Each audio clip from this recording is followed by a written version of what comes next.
E se eu te dissesse que a qualquer momento, mensageiros de Deus podem bater à sua porta? E eu não estou falando de uma figura de linguagem, não. Estou falando de uma possibilidade real, concreta, registrada nas Escrituras. Você estaria preparado para recebê-los?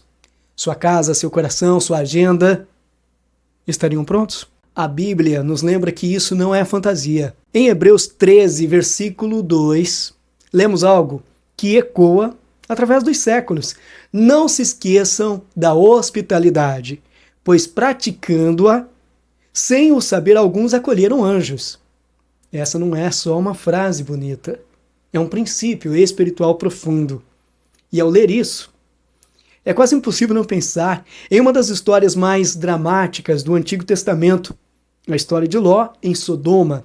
Uma história que nos mostra como a hospitalidade pode nos colocar em uma posição de experimentar o livramento de Deus em meio à destruição. Então a pergunta continua valendo, ecoando desde aqueles tempos até a sua sala de estar hoje. Você está preparado? O mundo moderno e o medo. Estamos criando muros, não é verdade? Vamos ser sinceros. A gente vive em um mundo que nos ensina a fechar as portas.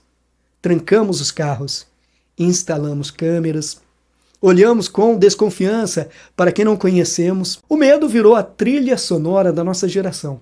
E o individualismo é vendido como se fosse uma virtude.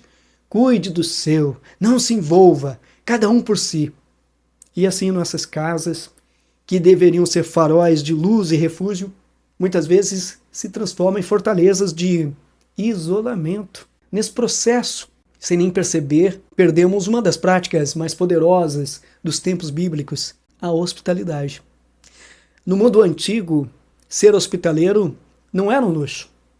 Era uma questão de sobrevivência para os viajantes. Mas para o povo de Deus era mais do que isso. Era um mandamento, uma forma de adoração, uma expressão real do amor ao próximo. Mas e no nosso tempo? Hoje, a gente ouve hospitalidade e pensa em entreter visitas. A gente se preocupa em preparar um bom jantar, em ter a casa arrumada para os amigos. Mas a hospitalidade bíblica, a filoxenia, significa literalmente amor aos estranhos. É uma atitude do coração que abre a porta não só para os conhecidos, mas para o necessitado, o estrangeiro, aquele que não pode te pagar de volta. E é exatamente essa prática que estamos perdendo, sufocados pela desconfiança e pelo egoísmo. Construímos muros ao redor dos nossos corações e casas e depois nos perguntamos por que nos sentimos tão sozinhos. O problema é que ao fechar a porta para o estranho, talvez a gente esteja fechando a porta para o próprio Deus. A história de Ló. Aqui está, meus amados irmãos, a prova viva para entender o peso disso. Vamos voltar no tempo, para as planícies, perto do Mar Morto, para uma cidade que virou sinônimo de depravação, Sodoma. Em Gênesis, capítulo 19, a cena começa ao anoitecer.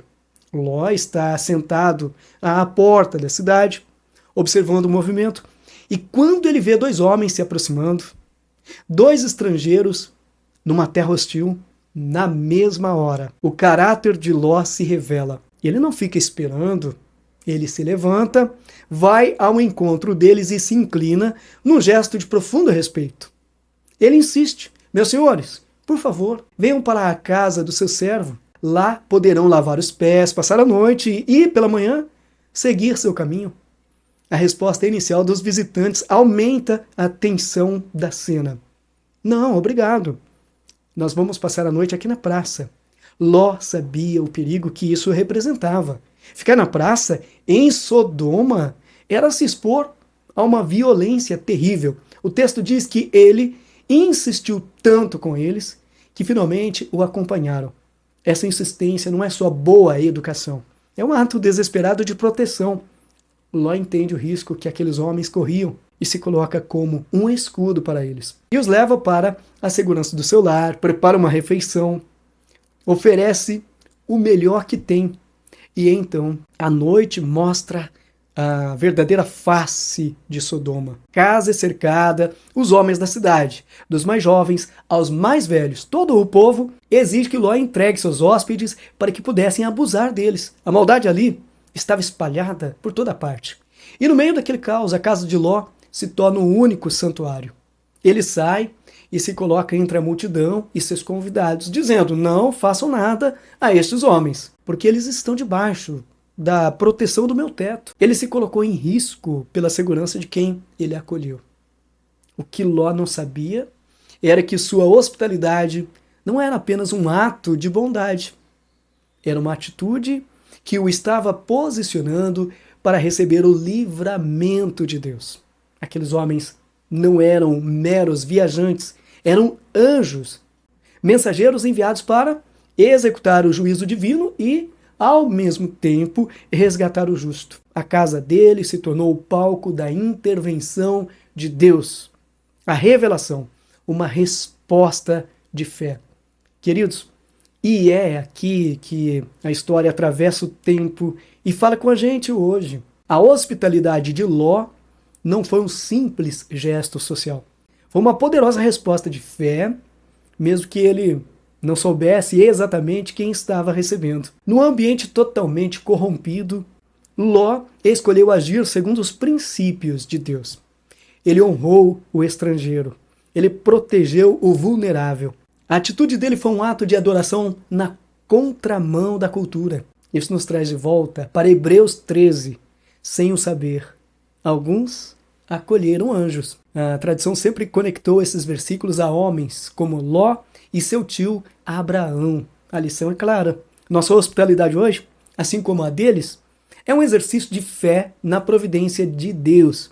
A chegada daqueles anjos na porta de Ló não foi um acidente. Era parte do plano divino de juízo e misericórdia. Quando praticamos a hospitalidade, estamos declarando que acreditamos em um Deus que cuida de tudo. Que Ele pode colocar pessoas em nosso caminho com um propósito. Às vezes, para nos abençoar. Outras vezes, para que a gente seja a bênção. E sim, em alguns casos, como verdadeiros mensageiros, anjos, que podem trazer uma palavra, um livramento ou uma mudança para as nossas vidas.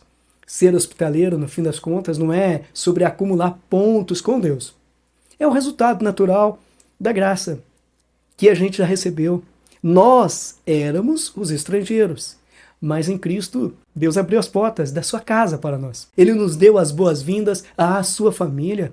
Como então a gente pode bater a porta na cara dos outros? Praticar a hospitalidade é simplesmente repassar a graça que recebemos. É teologia na prática. É o evangelho servido com um prato de comida e um lugar seguro para descansar. E aqui tem algo importante para nós. A nossa casa como um altar.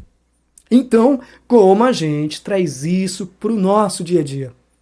Como transformamos nossas casas de fortalezas do medo em altares de adoração e refúgio? Estar preparado para receber anjos não é ficar olhando para o céu, esperando uma visita com asas. É cultivar um coração que está sempre aberto. É enxergar cada pessoa que cruza nosso caminho como uma chance de servir a Cristo. O próprio Jesus diz que quando damos de comer a quem tem fome, de beber a quem tem sede e acolhemos o estrangeiro, estamos fazendo isso a Ele. Na prática, isso pode ter várias formas. Começa com algo simples. Abra a sua mesa. A mesa hoje em dia virou um lugar de comer rápido e ficar no celular, mas a mesa cristã deve ser um lugar de comunhão, de graça, de acolhimento. É convidar para um jantar um amigo que está passando por uma fase difícil.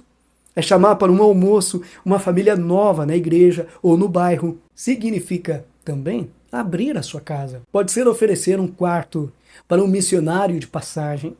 Pode ser acolher um jovem estudante de outra cidade.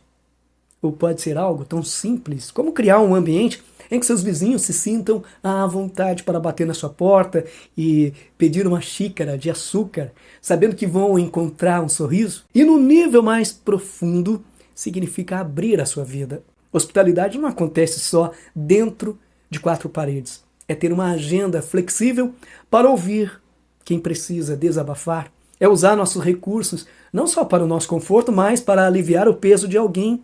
É a disposição de sacrificar nosso tempo e conforto pelo bem do outro. Lembre-se, a hospitalidade de verdade quase sempre envolve um custo, assim como foi para Ló. Não é sobre conveniência, é uma decisão consciente de ser um canal de Deus no mundo, confiando que Ele é quem nos guarda. A proteção está nele. Quando agimos assim, nossa casa se torna um testemunho vivo do reino de Deus, um pequeno oásis de graça no deserto do egoísmo. A história de Ló nos ensina uma verdade poderosa. A misericórdia de Deus sempre vem primeiro, mas nossa obediência em fé nos coloca no lugar certo para vivenciar essa misericórdia de um jeito extraordinário. Ló foi salvo pela graça de Deus. Sua hospitalidade foi o sinal visível de um coração que, segundo a Bíblia, era justo e confiava em Deus, mesmo no meio do caos. Está preparado para receber anjos.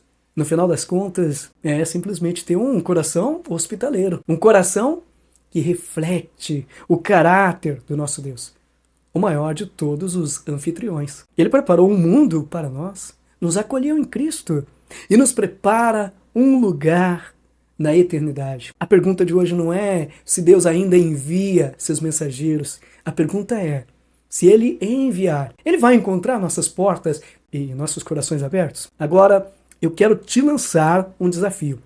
Pense em uma forma prática nesta semana de exercer a hospitalidade. Pode ser algo pequeno, um café, um telefonema, um convite. Deixa aqui nos comentários o que você se propõe a fazer. Vamos inspirar uns aos outros a transformar nossas casas em lugares de bênção. E se essa mensagem te tocou, não aguarde só para você.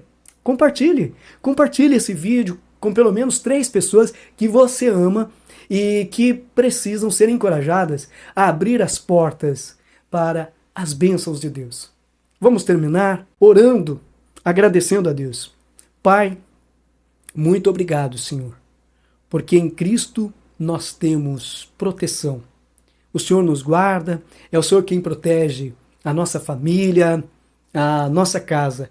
E sim, devemos estar sempre de portas abertas para os nossos amigos, para as nossas famílias, os nossos vizinhos.